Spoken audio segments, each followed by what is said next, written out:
tardes. Un gusto poder presentar desde nuestra federación este ciclo de charlas ideales con la doctora Teresa Gómez que llamamos Conversando con. Esta es nuestra primer charla, esperemos que de muchas que tengamos. Tenemos presente al juez de la Cámara en lo Penal Económico, el doctor Juan Carlos Bonzón, que va a estar charlando con nosotros. A mi derecha está el contador Sergio Pantoja, vicepresidente primero de la Federación, la doctora Teresa Gómez y, bueno, Silvio Riza, mi nombre, presidente actual de la Federación. Queremos hablar y instalar este ciclo, sobre todo porque una de las cosas que más nos preocupa a los profesionales es la responsabilidad que tenemos ante los diferentes organismos. Así que nos pareció una muy buena idea arrancar con este ciclo. No lo vamos a hacer muy larga la presentación, ya que el tiempo que tenemos es bastante escaso. Así que, Teresa, doctor, le cedo la palabra como para que arranquemos. Mi primer agradecimiento es para el doctor Juan Carlos Bonzón. Me consta la cantidad de trabajo que hay en este momento en el Fuero en lo Penal Económico. El hecho que esté acá en la casa de todos los consejos ha traído material que quedará en la FAPSE para remitirlo a quien así lo necesite. Mi segundo agradecimiento es como matriculada. A ver, yo le agradezco profundamente a la Federación y a su mesa directiva el permitirnos tener una capacitación multidisciplinaria, franca y sencilla. Los temas son muchos que nos atacan en obligaciones y en responsabilidades. Y como matriculada, quiero agradecerle a la mesa directiva de la FAPSE. A ver, hay algo que nos tiene que quedar muy claro. FAPSE no toma hoy la responsabilidad penal tributaria del contador. De ninguna manera. FAPSE siempre lo tuvo como un tema prioritario. Yo refloto algo que tengo en mi mano. Año 2004, más precisamente el mes de marzo, presidencia del doctor Miguel Felicevich, se redactó uniendo los dos lenguajes, el lenguaje nuestro de los contadores, el lenguaje jurídico, y se presentó ante la Cámara en lo Penal Económico completo esto, que es un documento que define el rol, tarea y la responsabilidad de emergente. Quiere decir que está este memorándum conjunto, Federación de Consejos, Federación de Graduados, como para ser remitido, ustedes lo pueden bajar de la página de la FAPSE. Bueno, colega, yo la verdad que no pretendo ser exégeta de ustedes. Voy a ser una mera conductora, las preguntas son de ustedes, hemos organizado tal vez temas como para ir enfocando la cuestión y recibiremos todas las preguntas de ustedes. Doctor Bonzón, muchas gracias por estar, muchas gracias por acompañarnos. Y lo primero que yo... Bueno, la verdad que vos y yo nos tuteamos, o sea que esto de fingir... Tiene la suerte de tutearme, sí, doctora. Claro, que nos tratamos de usted, no. A ver, si me podés resumir cuál es la competencia que tiene el Fuero en lo Penal Económico. ¿Qué tratan ustedes? Bueno, la competencia en penal económico es muy amplia. En las palabras penal y económico, si lo unimos, es amplísima y difícil de definir concretamente. Pero en general, económico, las subramas de lo que podemos llamar derecho económico, por decirlo en algunas palabras, son en la materia tributaria, la materia aduanera y la materia cambiaria, que son las más pesadas, ¿no es cierto? Pero después tenemos un sinnúmero de competencias, por ejemplo, la tan desgraciada cheques sin fondos, que es un disparate, pero hace años que tenemos un montón de expedientes de cheques sin fondos, la OCC 83 lo que hace clausura como apelación de primera instancia, no ha tocado balance falso, no son muchos, pero cada causa que viene balance falso es un tremendo lío, ¿no? Y así, de valores, es decir, la competencia económica es muy amplia. ¿Es cierto que hay un plenario donde el fuero penal económico se declara competente en la capital federal para entender el delito de lavado de activos? No, no sé de dónde lo sacás, Teresa. En ningún momento se ha hecho ese plenario. Es más, la Cámara no puede hacer más plenario. Ajá. Eso es facultad exclusivamente de casación y que muy pocas veces lo ha ejercido, lamentablemente, porque los plenarios eran muy, muy importantes para el fuero. Pero no existe lo que vos decís. Y sigue siendo la controversia si el lavado de dinero como delito autónomo es de competencia federal o es de competencia penal económico. El problema se presenta cuando vienen todas las causas netamente penal económico, como tributaria, aduanero cambiaria, con el anexo de lavado de dinero y con otro anexo más que está de moda, lamentablemente, con asociación ilícita. Entonces es muy difícil distinguir quién es el competente, si federal, si penal económico, y creo que los jueces de primera instancia se han especializado en sacarse la causa encima, ¿no? Entonces, todos los días vemos problemas de competencia entre jueces federales, jueces penal económico, y dentro del penal económico, entre los 10 jueces que quedan, porque son 11 con una vacante. Si tuviéramos que hablar de un promedio, entre el llamamiento indagatoria que hace o bien el fiscal o bien un juez en lo penal económico, hasta que la causa llega al tope, al tribunal oral, penal económico, ¿de cuántos años hablamos? Sí, depende mucho, mucho el tiempo razonable, famoso, ¿no? La defensa del contribuyente o del ciudadano de tener una justicia en tiempo razonable. En penal económico hay que tomarlo con pinzas, porque cuando viene una causa que de entrada la denuncia de la FIP son 30 cuerpos y enseguida se hacen 60 cuerpos, es muy difícil comparar con una causa común de criminal, con un dolo, con un homicidio, son completamente distintas. Pero en general, la instrucción, si es una causa muy compleja, no baja de 4 años. Más a eso sumale, si es que va al tribunal oral, en el medio está la prescripción, un montón de cosas, ¿no es cierto? Si va a un tribunal oral, hablemos de 1 año y medio, 2 años más. Yo sé que hay 2 salas, a la A y a la B, que hay 11 juzgados penales económicos, 1 en vacancia. Pero realmente en este momento de los 6 jueces de Cámara que debería haber, ¿cuántos jueces hay? Lamentablemente 3. Es decir, tenemos el doble de trabajo exactamente. Es decir, que tenemos, si bien la vigencia de 2 salas, 3 jueces que deben resolver lo que 11 juzgados están mandando hacia arriba. Exactamente, en la práctica son 10, ¿no? Caputo en este momento está subrogando lo que era el juzgado 10. Y a toda la competencia que vos mencionaste, le agregamos las causas de clausuras. Clausura del artículo 40 de la ley 11.683. Exactamente, todo eso. Comienza con un acta. Muy gran cantidad de causas. Y no todas bien instruidas por la FIP.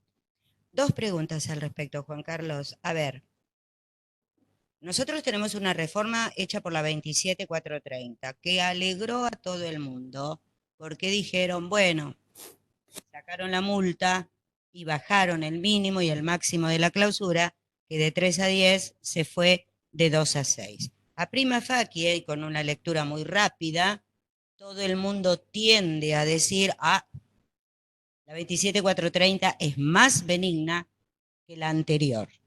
¿Me podés decir cuál es tu opinión? Porque yo le di jurisprudencia. Es una pregunta difícil contestar en abstracto. Yo creo que la ley penal benigna hay que estudiar caso por caso, y en la OCC 83 pasa algo curioso. Si uno lo lee y hace una interpretación literal, evidentemente la nueva ley es más benigna porque sacó la multa y dejó la clausura, ¿no es cierto? Pero pasa lo siguiente, la ley anterior La 1183 tenía el famoso artículo 49 que permitía al juzgador, cuando era leve la conducta, no había antecedentes del contribuyente y todo, exonerar o bajar la sanción de clausura y multa, cosa que no lo tiene la nueva ley. Han derogado ese 49, esa posibilidad, yo digo, de hacer justicia y equidad. Entonces se da que muchas veces, yo diría prácticamente el 99% de las causas que llegan a la Cámara, la FIP sostiene disparate, pues son disparates, que una comanda de 109 pesos, un bolichito del Tano que no dio 2 tickets por 300 pesos, considera que no se aplica la antigua ley porque es una sanción grave o una infracción grave con una sanción grave. Cosa que es un disparate, ¿no es cierto? Porque realmente si eso es grave, los elefantes blancos que nos están pasando de los grandes evasores serían, no sé, diría, gravísimas, ¿no es cierto? Entonces, todas esas cosas hay que analizarlo caso por caso. Cuando son pequeñas infracciones que dan lugar al jugador de que pueda aplicar el 49 de la ley derogada, yo personalmente me inclino, digo yo porque las causas de 1183 son unipersonales, no actuamos 3 jueces, sino a quien le toca en cada caso, es decir, firmamos como juez únicos. Yo me inclino en que lo primero que tenemos que hacer para la ley penal más benigna es ver cuál es la infracción y cuál es la sanción. Y no me pueden decir que pequeños montos, como hace la FIP, ¿no es cierto?, son graves. Entonces aplico la ley de derogado porque aplico el artículo 49 de derogado. Pero por eso digo, hay que analizar caso por caso. No es tan sencillo. Otra pregunta. El artículo 40 pone aspectos muy formales de la facturación. Las formalidades oscilan en la calidad de ticket, factura, oscilan en la calidad de controlador fiscal, que debería estar obligado a usar determinado contribuyente, oscilan en una serie de trámites, no es solamente que tengo que comprar el controlador, sino que tengo que darlo de alta en la FIP. La FIP es tan prolija cuando hace las actas de clausura o hay causas que se caen por esa falta de rigorismo formal que el organismo administrador debería conservar. ¿Qué es lo que vos observás en el día a día? En el día a día observamos que la FIP no es prolija en sus formalidades, que dice la 11C83.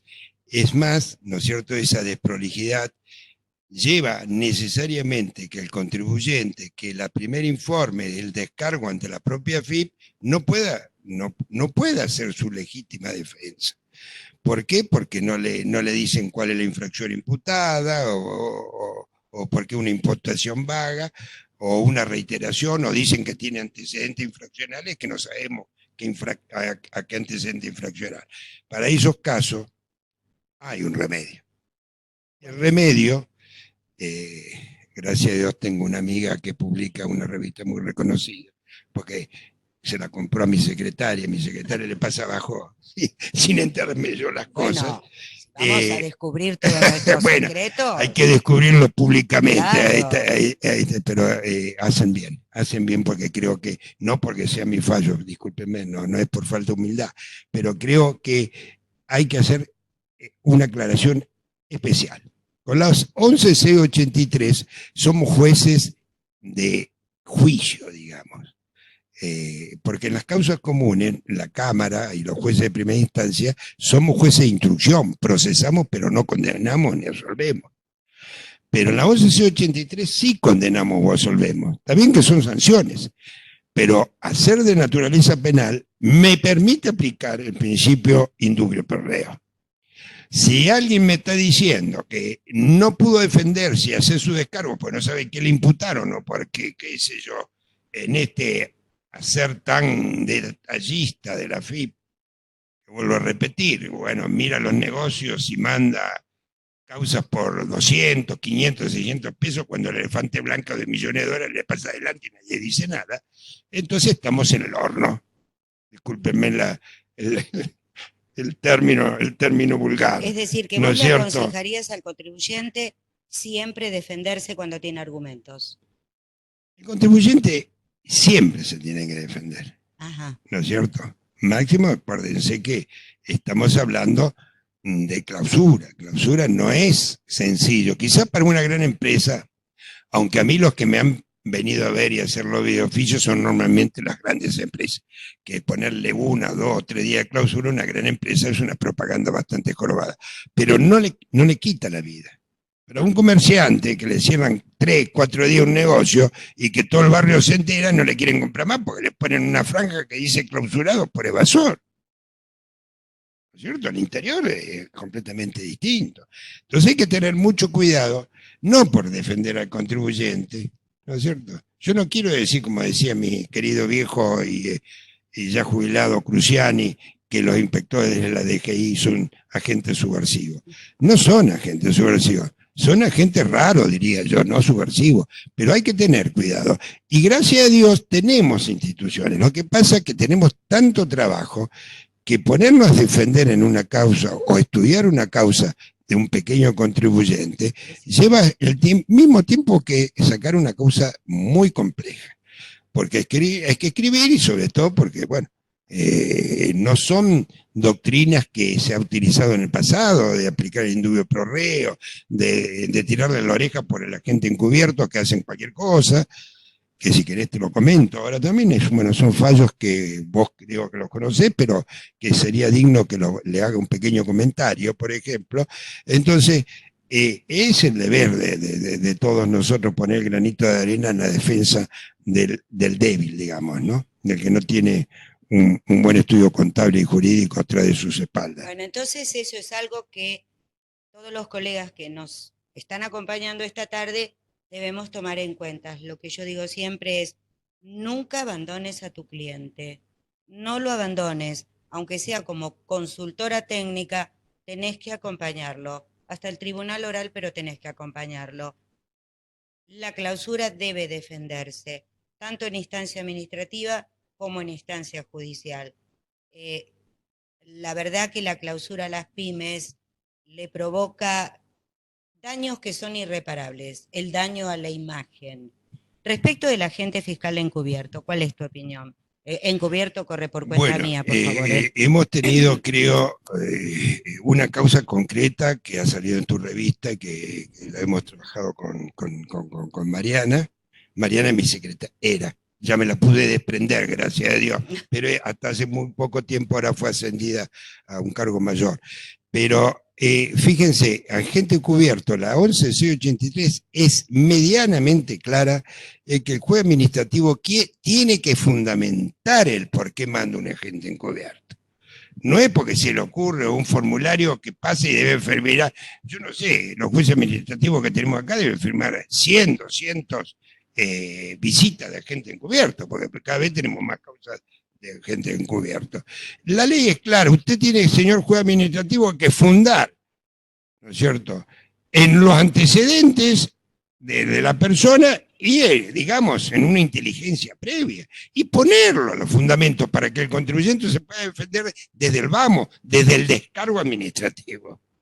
Bueno, en este fallo que vos has publicado y que no es de hace mucho tiempo, yo directamente anulé el fallo del juez administrativo por falta de fundamento, porque era un formulario, que yo creo que hasta sucio estaba en el expediente, y la firma del juez administrativo, digo, que le ordenó a los dos agentes encubiertos a ir, pero no sabemos por qué los ordenó. Entonces, eso mereció la nulidad.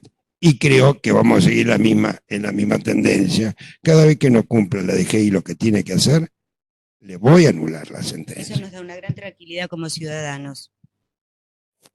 Nos cambiamos de delito, nos vamos al régimen penal tributario, a la famosa evasión.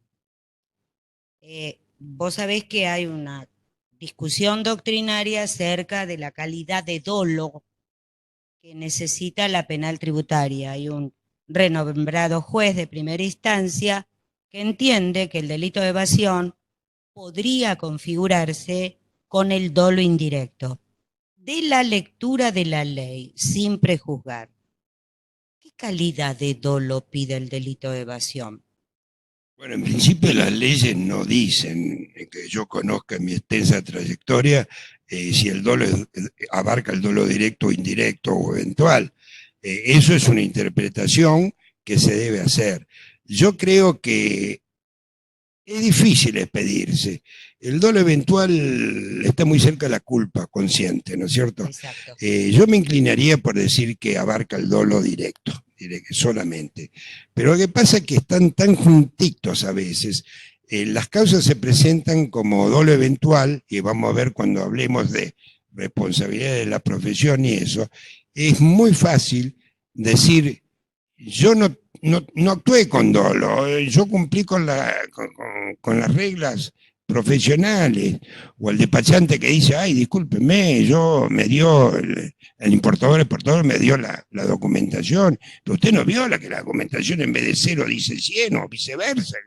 No ven nada. Entonces es muy fácil decir no hay dolo. Quizás no hay dolo directo, pero hay dolo indirecto, porque la culpa, la negligencia de esa profesión es tan grande que es imposible decir que no en el nivel de instrucción. Es decir, al nivel que se lo manejamos los jueces de primera instancia y la Cámara Penal Económico, necesitamos solamente sospecha para procesar. Ajá. Después tendrá que ir al juicio oral y defenderse, indubio pro reo, llorar un poquito. Para eso hay unos cuantos abogados prestigiosos que saben hacer llorar hasta las piedras, y entonces ahí por ahí lo sacan por indubio pro reo. Pero en mi Cámara y mis jueces no podemos aplicar el indubio pro reo. Cuando tenemos sospecha se procesa, y si la sospecha sigue, se manda a juicio oral para que se debata ampliamente a ver si tiene responsabilidad o no. En general, yo diría, si bien comprendo a los profesionales de ciencia económica, porque yo fui 35 años asesor de empresas, sé que es muy difícil decirle a un cliente, mire, no haga esto, ¿no es cierto? Y bueno, pierde el cliente, lamentablemente. Si uno le dice todas las cosas que no tiene que hacer, el cliente dice, pues usted es un tarado, me voy con alguien que sepa, ¿no es cierto? Pero tienen que evaluar el riesgo. Es decir, en la vida todo es equilibrio, no es ganar plata y honorario, hay riesgos. Y los riesgos hay que tener cuidado, porque ustedes que son contadores deben haber enterado que hace unos años, 2, 3 años, un asesor de primer nivel a nivel nacional e internacional, sin decir nombres, pero asesoró una planificación fiscal perfecta, que nunca pensó que había otro genio, que no era yo, por supuesto, pero que iba a analizar esa planificación, iba a llegar a que había una evasión, o por lo menos para procesar. Ahora, este gran tributarista conoció un abogado, prestigioso abogado, que se llenaba la boca diciendo, ya es solucionado, listo. Le decía al cliente, mira, con este abogado no solamente te van a resolver, sino que te van a dar un premio, te van a aplaudir cuando te digan que sos inocente. Pero el prestigioso abogado no tuvo la mejor idea que decir, señores, mi cliente no tiene culpa, no tiene dolo, porque lo asesoró fue ese, que es el número 1, ¿no es cierto? Te puedes imaginar que al día siguiente el número 1 fue procesado. Entonces hay que tener cuidado, porque estas profesiones de riesgo, y cada vez más, ¿no es cierto?, tenemos que tener en cuenta que cuando las papas arden, o cuando se está hundiendo el barco, el que busca un salvavidas, es muy fácil decir, yo obré porque el contador me dijo, porque el abogado me aconsejó, ¿no es cierto? Pero que lo dicen, no dicen. Y que pueden tener un problema, lo tienen, de hecho lo tienen. Porque por lo menos, si el propio cliente dice, a mí me indujo, o me planificó, o me asesoró, bueno, venga, por lo menos declarar a ver qué es verdad lo que dice el contribuyente o el importador. Eso es cosa de todos los días. Primer defensa, yo no tengo la culpa, son mis asesores. Ese es el riesgo que hay que tener cuidado y que evaluar. Bueno, ya que vos tocaste el tema, vamos al artículo 15 de la Ley Penal Tributaria. El artículo 15, por lo menos es la niña bonita, ¿no? Antes era el 13, hemos mejorado.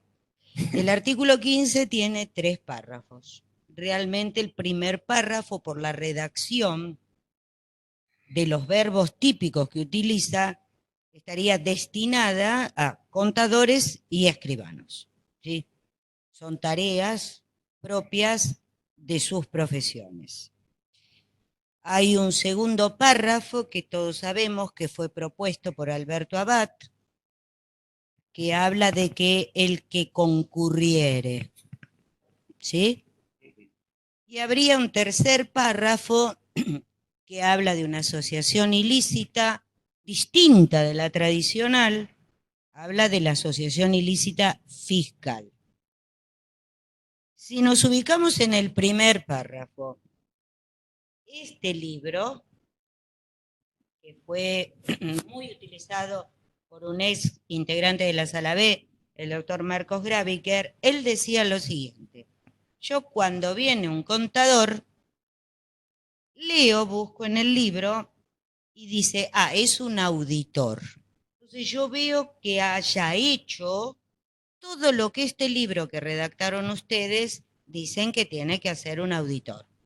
Si no lo hizo, lo tomo en cuenta y empiezo a analizar por qué no lo hizo. El segundo párrafo que dice concurriere. La verdad que yo me pongo a leer un poquito el Código Penal, el 45 y el 46, que habla de autoría y participación criminal, y la palabra concurrir, ¿qué es concurrir? Porque concurrir me da la idea de estar. Si no, me diría la ley participar.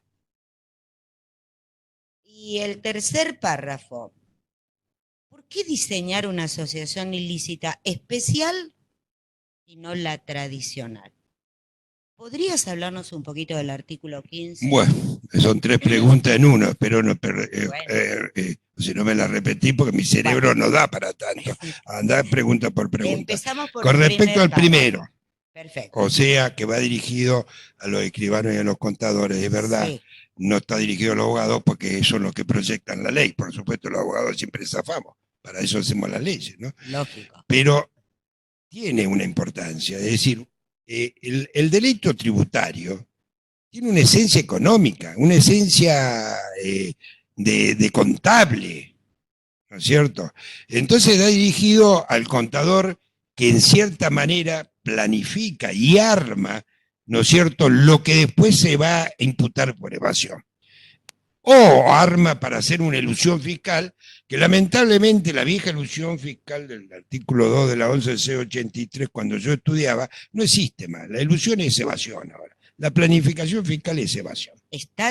Estoy convencido. ¿Convencido? Convencido, pese que vos sabés un montón de conferencias y artículos que yo digo que la elusión fiscal encuadra en el 47 y que por estar sancionado como infracción tendría que ser infracción. Pero en la práctica, cuando uno va a ver los expedientes, la planificación fiscal nunca es ilusión, es evasión. Por lo menos el 99% de las veces. Podrá ser que quede alguna planificación como ilusión fiscal. Es muy fuerte, pero ustedes no se tienen que olvidar que no somos más contadores y abogados. Somos especialistas. El especialista planifica. ¿Planificar qué quiere decir? Quiere decir, pagar menos impuestos o no pagar. Nadie planifica para pagar más impuestos. Recurriendo al viejo Yarach, ¿no?, que decía nadie está obligado a pagar más de lo que le corresponde, pero tampoco nadie puede decir que pueden planificar y hacer las 1001 para no pagar lo que se debe. Entonces, el que planifica es para pagar menos o no pagar directamente. ¿Cuál es el problema? Es una definición. Cuando yo hago toda la interpretación del artículo 2 de la 11C83, todos mis artículos y conferencias sobre la realidad económica, etcétera, etcétera, no existía lo que existe ahora. Ahora existe realmente algo que no puedo dejar de desconocer, ¿no es cierto?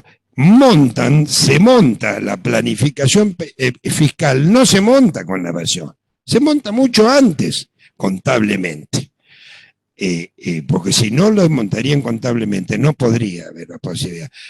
Queridos autores y muy prestigiosos autores dicen que no es así, que, bueno, que esos no son actos preparatorios porque podrían hacer una cosa contable y después hacer una cosa tributaria. Es un disparate, por más respeto que le tenga, es un disparate, porque si alguien arma su contabilidad para evadir, ¿qué va a decir? Después va a cumplir, y los socios, ¿qué va a decir? Son locos, te metiste la soga al cuello.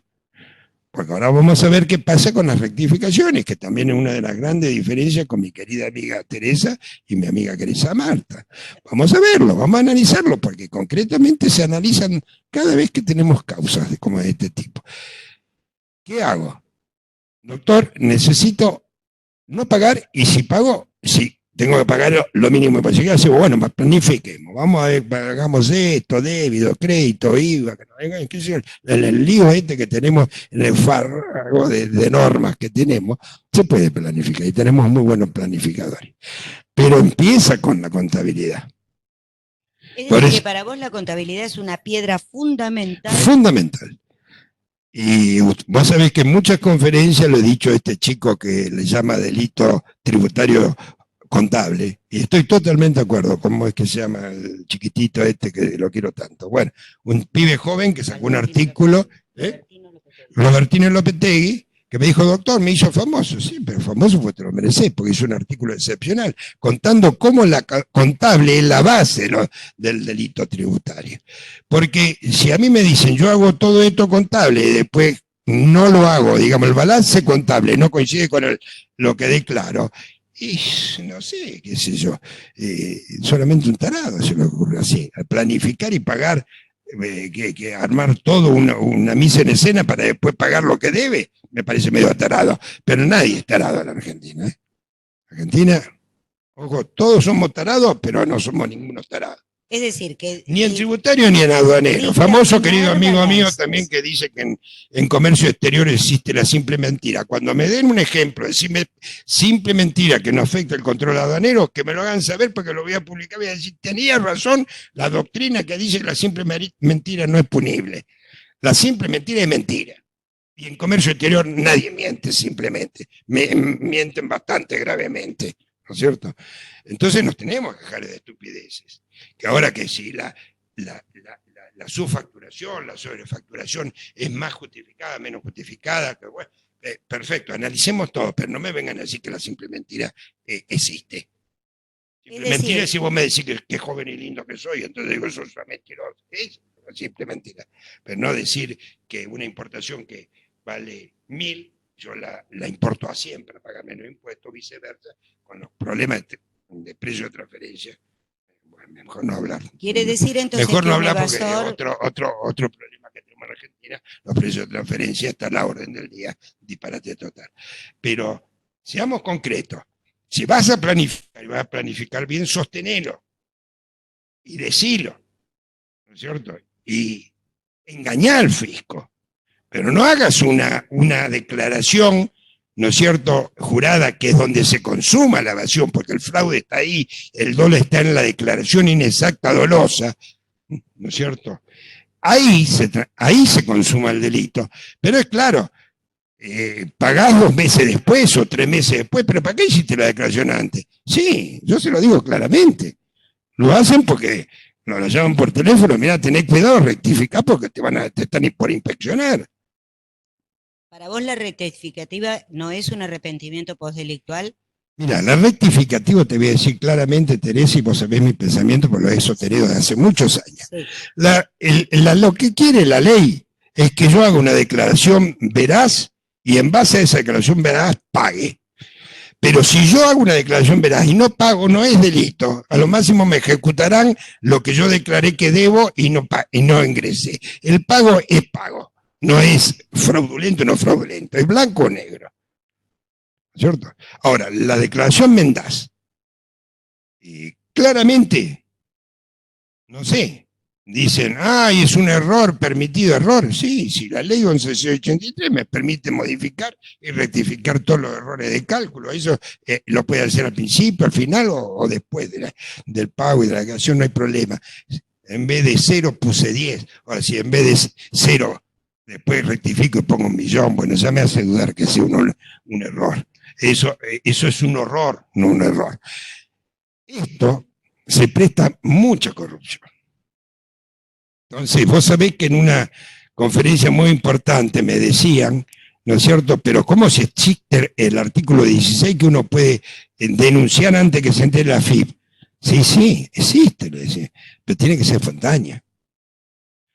No me joroben. Joroben. Casi se me escapa joden, pero bueno, mejor que no. No me joroben. Es decir, vamos a hacer seriamente las cosas.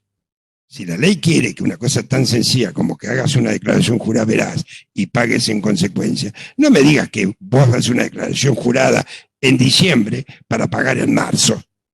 Ah, pero tenés problemas económicos. Problemas económicos no quiere decir que vos tenés que declarar en diciembre. Yo ahí observo bajo el agua que hay otra intención. Claro, yo presento 0 en la declaración original, si no me investigan y pasa, pasa. Y si te están por investigar o te sospecha, che, hacé la rectificatoria y decís que es espontánea. Entonces, voy. Sí, pero de espontánea no tiene nada. Un alcahuete que cobra mucho para decirle tener cuidado y rectificar. Es muy complicado. Pero la realidad, Teresa, es muy sencilla. Lo que quiere la ley no me cabe ninguna duda. Declarar verazmente y pagar en consecuencia. Si hay algún error administrativo, no tiene ningún problema. Ningún juez administrativo, ningún juez de la nación lo va a condenar por equivocarse en una cifra. Pero es el error, ¿no es cierto? No. Lo otro que es horror, lo que hace. Un ex compañero tuyo, Marcos Graviker, discutíamos mucho este tema de la rectificativa, si borraba o no borraba el delito. Y él siempre me daba un ejemplo. Me decía, vos mataste a Lázaro. A los 3 días te arrepentiste y lo resucitaste. ¿Hay delito o no hay delito? No, le decía yo, si Lázaro está vivo. Y él me contestaba, sí, pero estuvo 3 días muerto porque vos lo mataste. Entonces, él asimilaba la rectificativa a la teoría de Lázaro. Es decir, veo que el problema de las rectificativas es muy evaluado en la Cámara Penal. ¿Qué tenemos que no hacer o qué consejo nos darías a los contadores de cómo cuidarnos cuando no formamos parte del delito? Cuando los elefantes blancos nos pasan a nosotros. Bueno, yo lo primero que haría es llamarlo a Marcos Graviker, para que lo llame a Jesucristo y lo resucite, porque una vez que hacen las declaraciones juradas, están en el horno. Directamente. Vuelvo a repetir, no me cabe ninguna duda, que el fraude y el dolo tributario se consuma, como dice el artículo 1, con la presentación de declaración falsa o inexacta, y mediante fraude o engaño, o por cualquier otro medio. Entonces no hablemos ni cuándo pagó, cuándo no pagó, si rectifica o no. Yo cometo el delito ahí, cuando presento la declaración jurada. Eso no quiere decir que no se puede rectificar por errores. Si los errores son justificados no va a haber ningún problema. A lo máximo habrá un problema formal que es una pavada. No estamos hablando de una sanción de la 11.083 formal. Pero si yo hago una declaración y después a los 2 meses rectifico, ¿no es cierto?, y rectifico por monto millonario, no le puede hacer creer ni a nadie que eso es un error.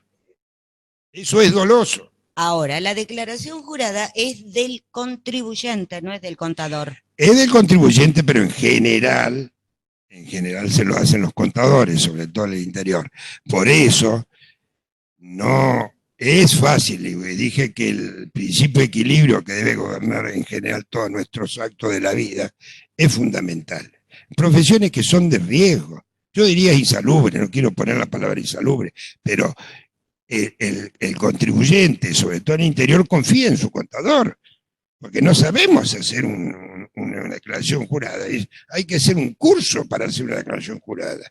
Varios. O varios cursos, ¿no es cierto? Varios. Entonces, es muy difícil decir, yo no tengo nada que ver, a mí el contribuyente me trajo todos los elementos y yo hice la declaración jurada. Bueno, pero te está pagando un honorario justamente para que vos lo asesores. Muy bien, entonces, yo creo que, bueno, a ver, si me aceptás esta defensa. Yo le hago la declaración jurada a un cliente que para mi criterio es del cliente. Vos me decís, sí, pero la técnica impositiva la tenés vos. Sí, pero yo te exhibo a vos una declaración donde el cliente dice todos los datos volcados en la declaración jurada del año 2019 han sido aportados por mí y el contador solamente se limitó a reflejarlos. ¿Eso a vos te sirve como para que yo no haya participado en un delito? De ninguna manera. Estás muy mal hoy, ¿eh? No estoy malo, estoy realista.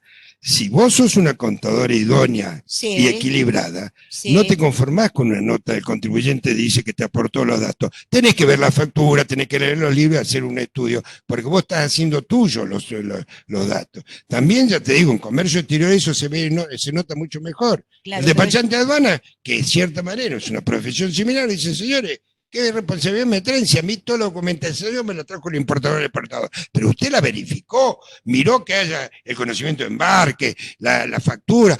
No, a mí me dijo, mi cliente me dijo que estaba todo bien. Bueno, entonces vaya con su cliente y si su cliente vaya en cana, usted sígalo a su cliente. Es decir, tenemos una responsabilidad profesional.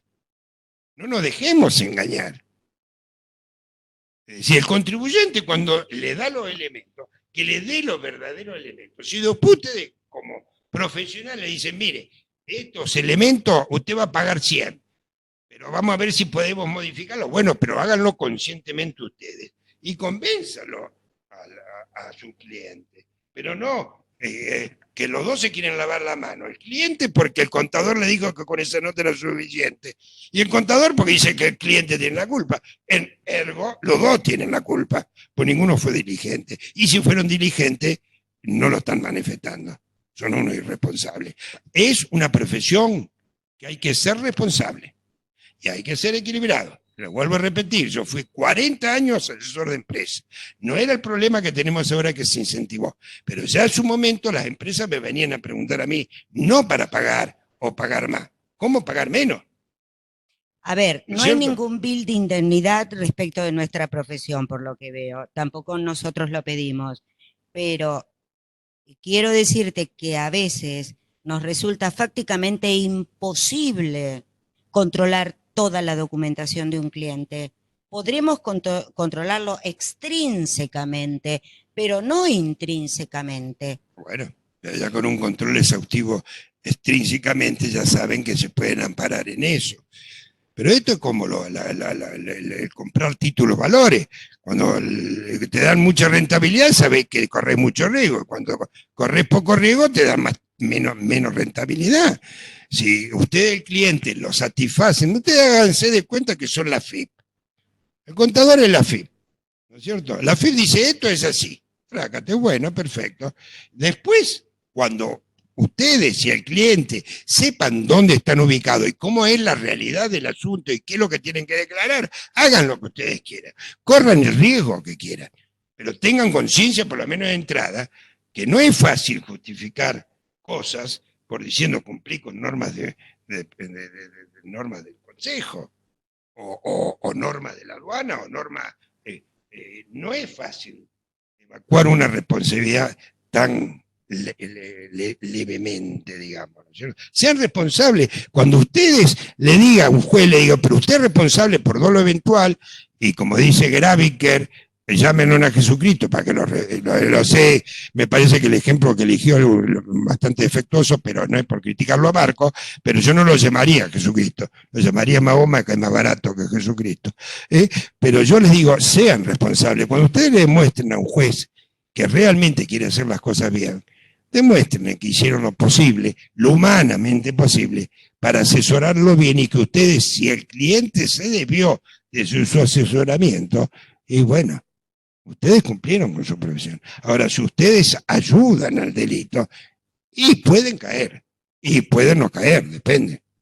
Claro, yo veo acá que mi duda es hasta dónde llegamos nosotros, porque parece como que tenemos hasta una tarea de investigación en cierto punto. O sea, yo sé que es una profesión de riesgo porque hace rato que lo tengo asumido, pero estoy y tengo la sensación como que estamos en una especie de libertad condicional con todo esto que está pasando, porque veo que hay demasiada carga sobre nosotros, sobre temas que, como dijo Teresa, es muy difícil, prácticamente es casi imposible llegar a la conclusión de que las operaciones son veraces, de que no está en una base apócrifa, que bueno, sería un tema también para charlar un rato, pero es prácticamente imposible llevar la situación al límite donde cada uno debería investigar todo esto. ¿Cómo hacemos? O sea, ¿cómo hacemos cuál es la forma de defenderse llegado el momento? ¿Cómo convenzo yo al que tengo enfrente de lo que realmente estoy haciendo? Lo estoy haciendo a mi leal saber y entender, y que realmente lo que quiero hacer, soy un vehículo para ayudar al fisco a cobrar lo que tiene que cobrar y al contribuyente que pague lo que tiene que pagar. O sea, creo que tenemos todos que escuchar y tener muy en cuenta cuál es su opinión, porque no deja de ser la opinión del que podemos llegar a tener algún día, ojalá que nunca del lado de enfrente. Entonces, a mí me interesa saber mucho qué opina el que está enfrente. Yo sigo opinando lo siguiente. Sigo pensando que cada vez se complica más la profesión. Es decir, ahora no nos olvidemos que ustedes también con el lavado de dinero son agentes de información. Pero lo mejor que le puedo aconsejar a un profesional, a un contador, a un abogado, a un escribano, a un despachante, es ese famosito: conozca a su cliente. Preocúpense en conocer el cliente. Primero de todo, si es una empresa seria, si es un cliente serio, o si es un chantapufi que... Un compliance tributario. Exactamente. Que va a estar a cargo. No es un compliance tributario porque ese es otro disparate que inventaron con la ley de responsabilidad de la empresa. Bueno, pero sería, si vos querés poner un compliance, pero tampoco se le pide, ningún juez es tan severo como para pedirle que hagan una investigación intrínseca, pero hagan por lo menos extrínseca. Vean la factura, vean los libros, como para decirle, mire, a mí fue engañado en mi buena fe, cumplí documentando y haciendo técnicamente a alguien que me pidió y me pagó un honorario por volcar lo que él me manifestó en una declaración jurada. Más bien, por supuesto. O si no, acrecienta el riesgo. Y tengan en cuidado, sinceramente les digo, no crean que todos los clientes son fieles. Es más fácil sacar la responsabilidad y echarle la culpa al contador o al abogado. No, eso nos queda claro, doctor. Pero usted hace rato dijo de que nosotros volcamos a las declaraciones juradas la información que nos proporciona el cliente. Y esa muchas veces es la tarea. Nosotros volcamos lo que el cliente nos trae desde sus sistemas de gestión. El cliente genera sus operatorias comerciales, genera sus ventas, genera sus compras, informa por medio de esos sistemas y dice, señor contador, estas fueron mis ventas del periodo, estas fueron mis compras. Lógicamente uno lo que hace es hace los controles debidos a esa información y genera, por ejemplo, una declaración jurada de IVA mensual. Ahí nosotros como profesionales ya hicimos un control. Pero, ¿cómo podemos llegar a saber que el cliente vendió adicionalmente 10 millones de pesos que no fueron nunca a parar a su cuenta, que nunca encontramos la documentación que respalde la compra de esas operaciones?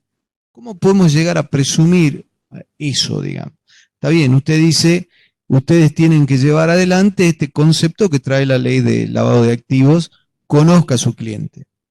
Pero muchas veces es muy difícil con determinados volúmenes de operaciones muy grandes, nosotros llegar a conocer eso. Y ahí nos encontramos en este grado de indefección que creemos que tenemos los contadores, ¿no? Y más aún, como usted bien lo dijo al principio de la conversación, los especialistas de la materia tributaria, puesto que se nos agrava la situación, justamente por el hecho de ser especialista. La verdad que nos queda una gran preocupación con esto que usted nos transmite. Me parece que no solamente nos tiene que quedar a nosotros que estamos acá, sino a toda nuestra matrícula, pero ahí yo le dejo la inquietud respecto de si procesamos, si hicimos sobre la base de hasta dónde podemos tener un argumento que permita ejercer nuestra defensa. Mire, yo no creo que más que preocuparse por mis palabras se tienen que preocupar por los fallos y por los hechos, ¿no es cierto? y lamentablemente sigo sosteniendo, si un contador o un profesional no demuestra la buena fe, y no solamente una lista del cliente que dice yo compré, yo vendí, fue a ver el libro IVA compra, el libro IVA ventas, las inversiones, si está todo registrado, lo muestra un juez, no creo que ningún juez vaya a decir que el profesional tiene que investigar lo investigable, nadie pide una prueba de lo imposible. Lo que sí se pide que sean responsables, es decir, que lo que le dice el cliente esté basado en documentación, no en lo que él dice, sino lo que ustedes ven que es distinto. Entonces, no van a tener indefensión, al contrario, van a tener protección, ¿no es cierto? Porque el cliente, el evasor es el contribuyente, en definitiva, el responsable. El contador es un medio, normalmente, que permite una evasión si es que participa del conocimiento del dolo del fraude. Pero para demostrarle al juzgador de que ustedes no son ni evasores, ni instigadores al fraude, simplemente demuestra que fueron diligentes. No es tan difícil. No creo que haya una indefensión. Ahora, es verdad, a veces muchos se complican, ¿no es cierto? Con grandes contribuyentes es mucho peor que el contador de pueblo que le dice, acá está la tarjetita negra, acá entró y acá salió. Bueno, tienen, ustedes lo saben mejor que yo, no, los libros IVA no existen en el interior, existe la libretita del almacenero. No sé si sigue siendo así, por lo menos cuando yo era joven era así.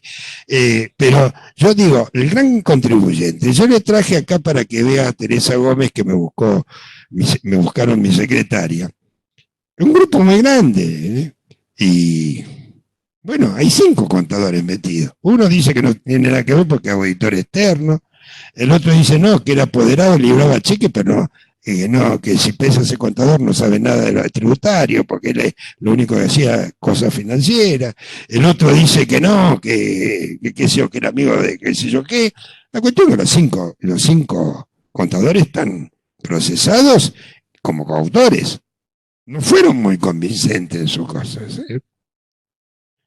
Y el cliente tampoco fue muy proclive a defender, al contrario, dijo, no, mire, yo cumplí con todas las normas, el señor es mi contador, que es prestigioso, mi señora es abogada, reconocida, y yo soy un profesional, imagínense una empresa que tengo, 5 empresas, ¿sí? 5 empresas que son un grupo económico que se encargó de disfrazar, facturas truchas, débitos inexistentes, créditos inexistentes.